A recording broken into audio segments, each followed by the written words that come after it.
Hi besties, today I'll show you how to go about making simple peplum dresses for a 1-year-old. I'll start by marking my starting line. I'll use about 1 inch.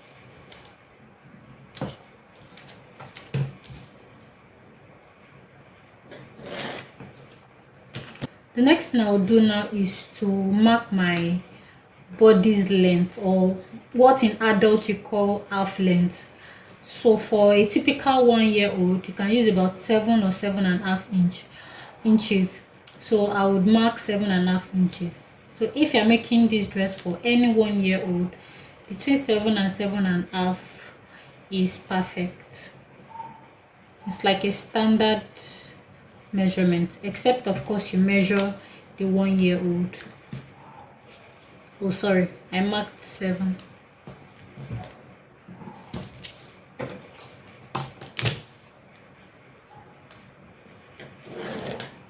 So this is my half length measurement. I'll go ahead and label that.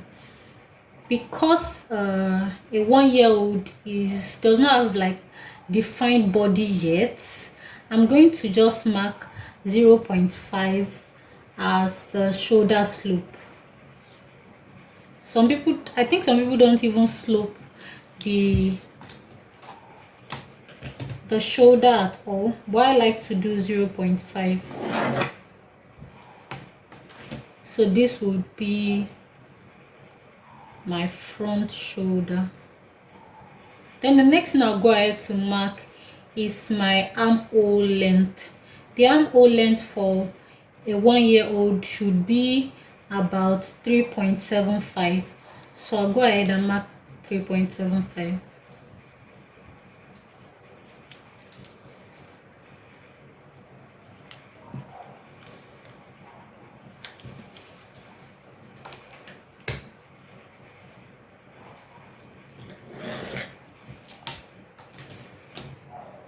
So I'll label that as my armhole. Then we're ready to insert our circumference measurements. For the shoulder, for most 1-year-old, like the standard measurement of a 1-year-old, the shoulder should be about 8 to 8.5 inches. So I'll go ahead and use 8.5 inches. So 8.5 inches divided by 2 will be 8.25. So on my front shoulder line, I'm going to mark 4.25.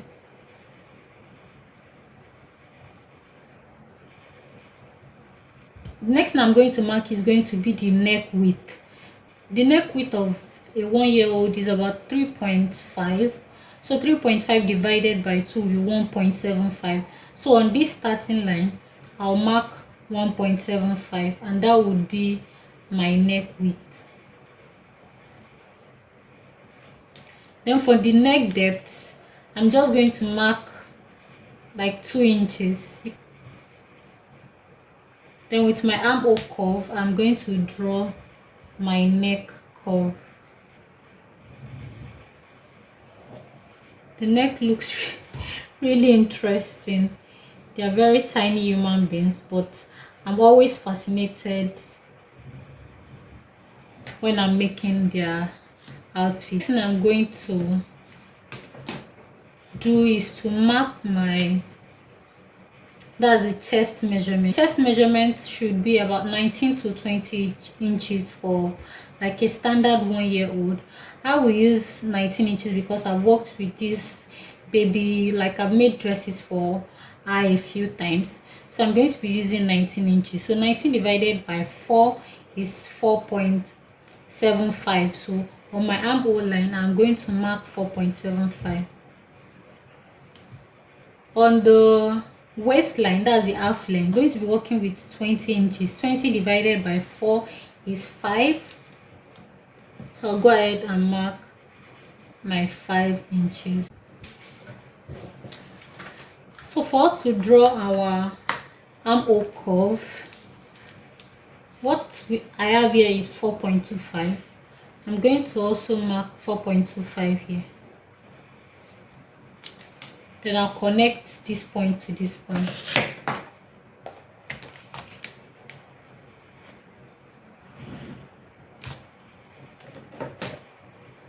and I'll try to find the midpoint of this line and mark that,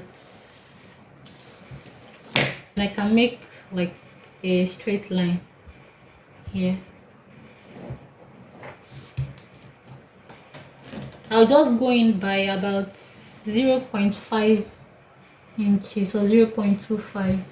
They are babies. Let me just use 0.25, and I'll make my curve.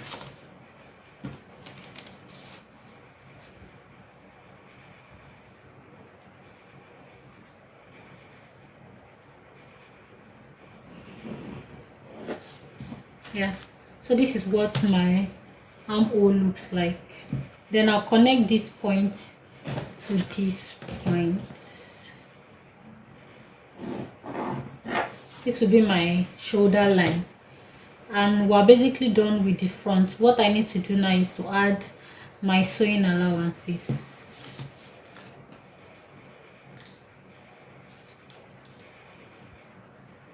I like to use 0.5.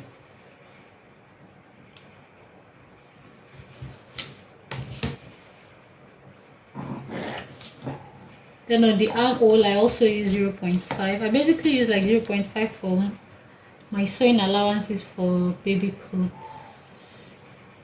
Sometimes for the zip allowance, I can use 1, that's for the back. But most times, I just use 0.5 like all the way through.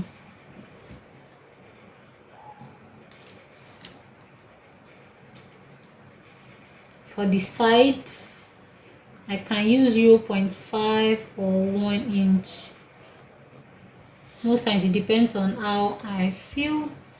I'll just use 0.5 inches. You can use 1, that's also totally fine.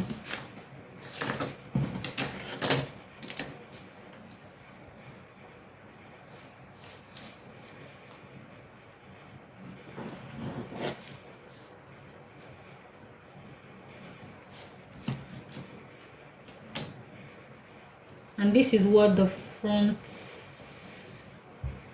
looks like. Here I'll add 0.5 sewing allowance at the waist.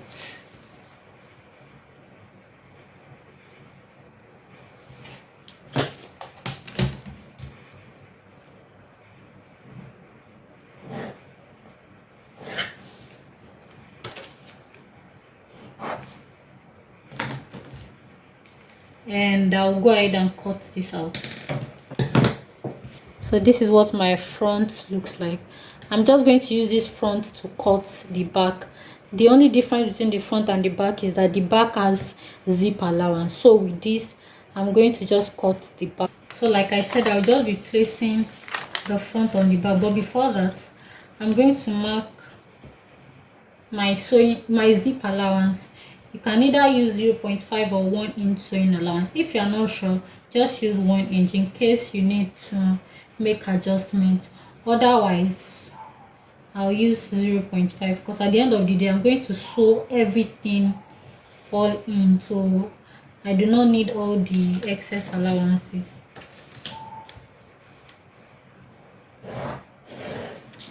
So this is my zipper allowance.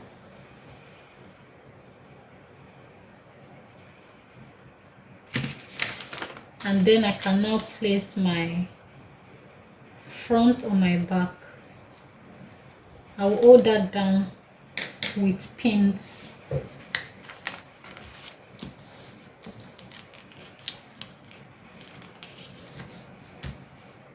When you are done pinning, you can just cut out right away and you are done.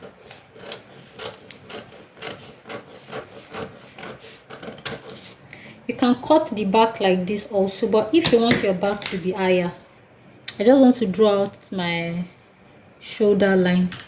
I can do 1 inch at the back, but for me I'll just cut this out. But if you want your neckline to be higher,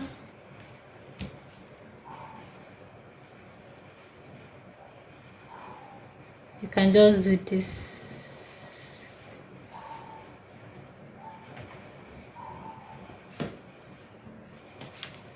So that will be for the back. The neck width will be 1.75 by 1 inch or 1.5, but the one I have here is 2 inches, and I'll just cut out depending on the style, on how you want the dress to fit on the baby. So just even cut out this one.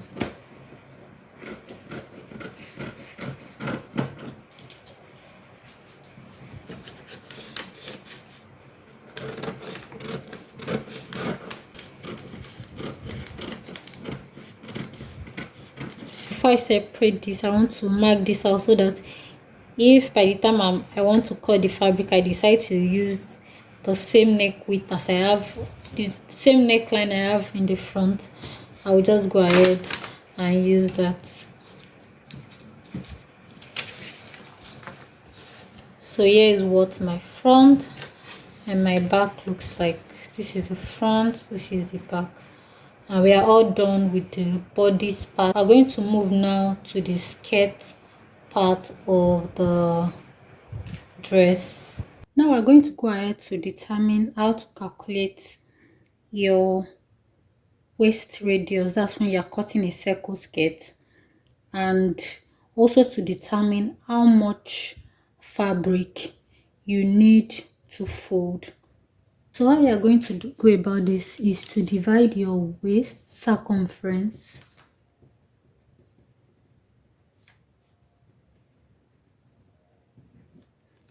you're going to divide your waist circumference by 6.28.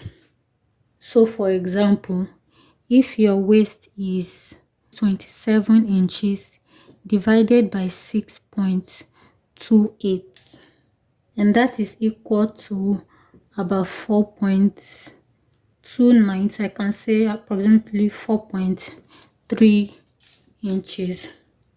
I'll show you where we are going to be using this.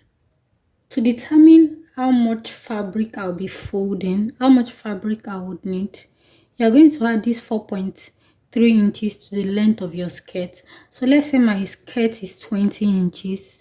So skirt length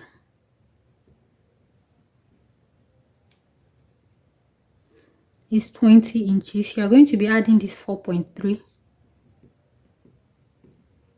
inches, and that will be equal to 24.3 inches. Then you're now going to factor in your sewing allowance. So if your sewing allowance is let's say about 2 inches, you're not going to add that 2 inches to this plus 2 inches, and that will now be equal to 26.3 inches. So when you are to determine the amount of fabric you need, you have to, because when you are folding, you are going to be folding your fabric into two like this. You need this measurement at least. You can add a little more, like I have 26 here. You can ensure that maybe your own fabric is like 20, just to have a little extra, but it should be at least 26.3 inches or about 27 inches. Then you're going to multiply this by 2. That will be the length and the width of the fabric you need at least for your skirt. So 26, or let me just say 27 multiplied by 2, that'll be 54 inches. So you need a fabric that is 54 by 54 inches at least to be able to cut your skirt. Do you get that? I hope you get what I'm trying to explain. So this is how to literally go about cutting your circle skirt. So right now I'll go over to show you how to cut. So this is how you'll be folding your fabric if you're making a circle skirt, for those that don't already know. After you have calculated the amount of fabric that you need, so you fold your fabric first of all this way. Fold it into two. After you have folded this, then you go ahead and fold it this way again. Can you see that? Let me show you again. This is one. You fold horizontally like that, then you go ahead and fold again vertically. So when you're done folding like this, you hold it at the tip here. This way, then you fold again like this.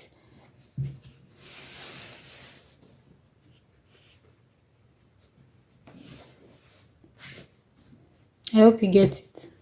Then after you have folded like this, then go ahead to input your measurements. So let's say the radius I'm working with,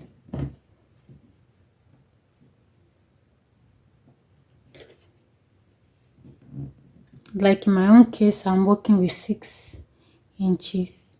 Mark your 6 inches this way. You ensure that your tape is stabilized around here. Then you move this around and you measure like this. You see my hand is always here before I move my tape rule.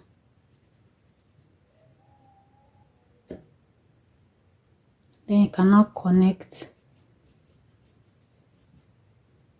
So one thing that you have to do is that before you cut this place, measure first. You know the way we folded our fabric like in 8 places. So you divide your waist by 8, you measure it.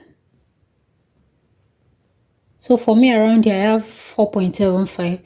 So you need to determine that by the time you multiply whatever you have here by 8, it is exactly the measurements that you're looking for. So if it is too much, you're going to go upward a little bit. That's if this is too wide. Sometimes it comes out like that. If it is too wide, you can go up a little, maybe by 0.5. You measure 0.5 around and measure what that gives you, just so that you ensure that this does not turn out too big, except you want to pleat your flay. That is when it can be slightly bigger. But if you need like an exact waist measurement, you have to measure this just to ensure that you have exactly what you need. In this case, because you are going to most likely add a zip, you measure this and it should be like 2 inches more than your normal waist measurement, so that one can go in for your zipper allowance. Aside for that, just ensure that what you have here is not too big or not too small.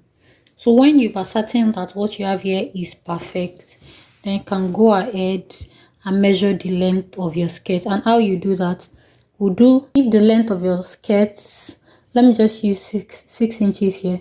If it's 6 inches, you also move your tape as you are moving. Measure your 6 inches around like this. Then you can go on and connect that.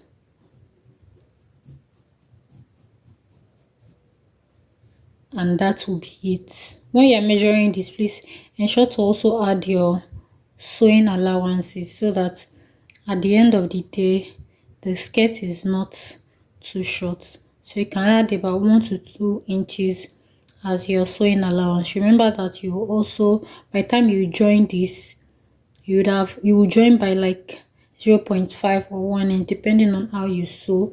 So you have to factor that in when you're measuring the length of your skirt. You have to add the sewing allowance for the top and the hemming allowance. at the end of your skirt. So you add all of that together and that will determine the length of your skirt. I hope you get that. Yeah, thank you all for watching and I'll see you in my next one. Bye bye.